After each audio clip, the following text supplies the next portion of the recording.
कृष्ण नाम का आसरा, कृष्ण नाम का ध्यान। 27वां अध्याय। अब लिखने लगा महान। पार्षदों ने कहा, एक दिन की बात है।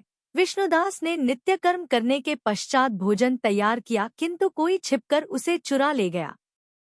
विष्णुदास ने देखा भोजन नहीं है, परंतु उन्होंने दोबारा भोजन नहीं बनाया, क्योंकि ऐसा करने पर सायंकाल की पूजा के लिए उन्हें अवकाश नहीं मिलता।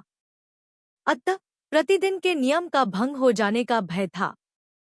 दूसरे दिन पुनः उसी समय पर भोजन बनाकर वे ज्यों ही भगवान विष्णु को भोग अर्पण करने के लिए गए, त्यों ही किसी ने आकर फिर सारा भोजन हड़प लिया। इस प्रकार 7 दिनों तक लगातार कोई उनका भोजन चुराकर ले जाता रहा। इससे विष्णुदास को बड़ा विस्मय हुआ। वे मन ही मन इस प्रकार विचार करने लगे, अहो, कौन प्रतिदिन आकर मेरी रसोई चुरा ले जाता है?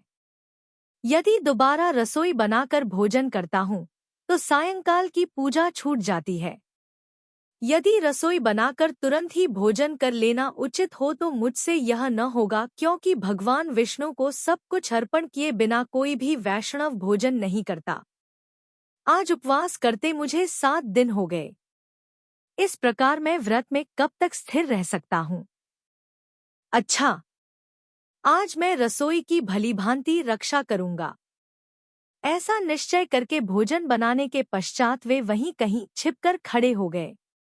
इतने में ही उन्हें एक चांडाल दिखाई दिया, जो रसोई का अन्न हरकर जाने के लिए तैयार खड़ा था। भूख के मारे उसका सारा शरीर दुर्बल हो गया था, मुख पर दीनता छा रही थी। शरीर में हाड़ और चाम के सिवा कुछ शेष नहीं बचा था।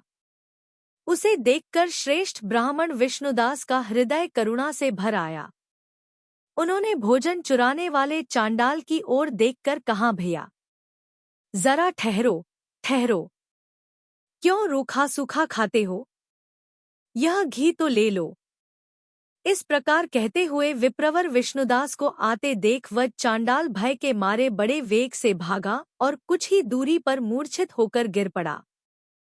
चांडाल को भयभीत और मूर्छित देखकर द्विजश्रेष्ठ विष्णुदास बड़े वेग से उसके समीप आए और दयावश अपने वस्त्र के छोर से उसको हवा करने लगे।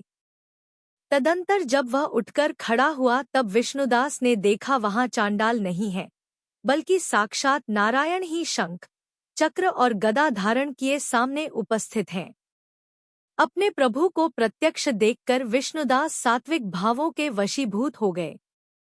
वे स्तुति और नमस्कार करने में भी समर्थ न हो सके, तब भगवान ने सात्विक व्रत का पालन करने वाले अपने भक्त विष्णुदास को छाती से लगा लिया और उन्हें अपने जैसा रूप देकर वैकुंठ धाम को ले चले। उस समय यज्ञ में दीक्षित हुए राजा चोल ने देखा विष्णुदास एक श्रेष्ठ विमान पर बैठकर भगवान विष्णु के समीप जा रहे हैं।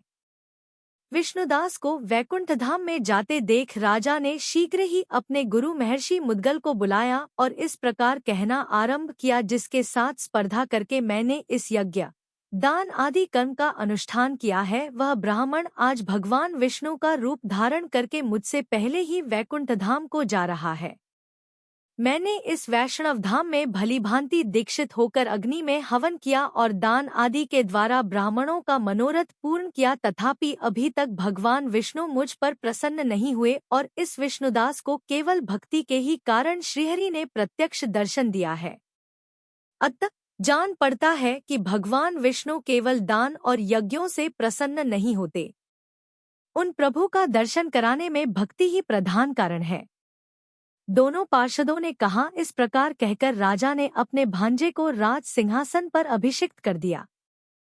वे बचपन से ही यज्ञ की दीक्षा लेकर उसी में संलग्न रहते थे, इसलिए उन्हें कोई पुत्र नहीं हुआ था।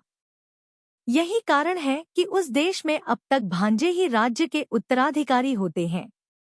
भांजे को राज्य देकर राजा यज्ञशाला में गए और यज्ञकुंड के सामने खड़े होकर भगवान विष्णु को संबोधित करते हुए 3 बार उच्च स्वर से निम्नांकित वचन बोले, भगवान विष्णु, आप मुझे मन, वाणी, शरीर और क्रिया द्वारा होने वाली अविचल भक्ति प्रदान कीजिए।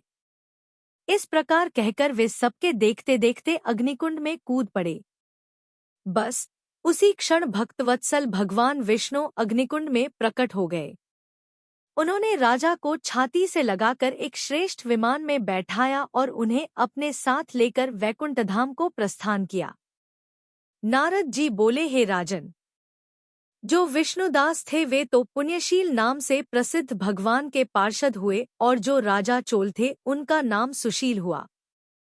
इन दोनों को अपने ही समान रूप देकर भगवान लक्ष्मीपति ने अपना द्वारपाल बना लिया।